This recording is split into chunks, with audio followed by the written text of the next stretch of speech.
کیا آپ چاہتے ہیں آپ کی زندگی کے اندر ایسی رزق کی بارش ہو، آپ کی زندگی کے اندر آپ ہی نہیں بلکہ آپ کے محلے والے بھی، آپ کے جو ہے آزو بازو والے بھی خوشحال زندگی گزارے؟ اس کے لیے میں آپ کو ایک اچھا بہترین عمل بتانے جا رہا ہوں جو رزق پانی کی برسات کی رفتار سے بھی زیادہ آپ کی طرف آئے گا۔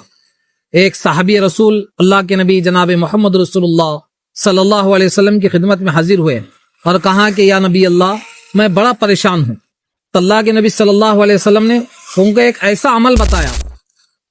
عمل بتایا جس کی وجہ سے وہی نہیں بلکہ اللہ تبارک و تعالیٰ نے ان کے پاس ان کے رزق کی برکت کی وجہ سے اللہ تبارک و تعالیٰ نے ایسی مال و دولت دیا کہ ان کے آس پاس والے بھی جو ہے تو اس سے فائدہ اٹھانے لگے۔ جب آدمی کے پاس پیسہ آتا ہے تو ظاہر سی بات ہے وہ پڑوسیوں کا بھی خیال کرتا ہے۔ اس کے لیے آقا مولا جناب محمد رسول اللہ صلی اللہ علیہ وسلم نے کہا کہ جب بھی آپ گھر کے اندر جائیں تو مسکراتے ہوئے جائیں،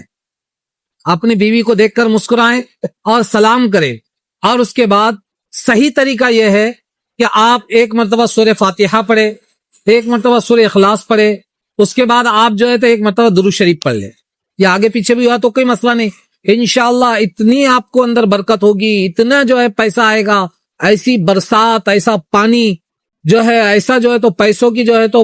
پانی کی رفتار کی طرح آئے گا کہ آپ کی عقل دنگ رہ جائیں گی کہ اللہ تبارک تعالیٰ نے مجھ کو جو ہے کتنی برکتیں دی ہے۔ اور یہ کئی ہزاروں کتابوں کے اندر جو ہے الحمدللہ یہ روایت موجود ہے۔ دعا میں یاد رکھے، ہمارے چینل کو سبسکرائب کرے۔ السلام علیکم ورحمۃ اللہ وبرکاتہ۔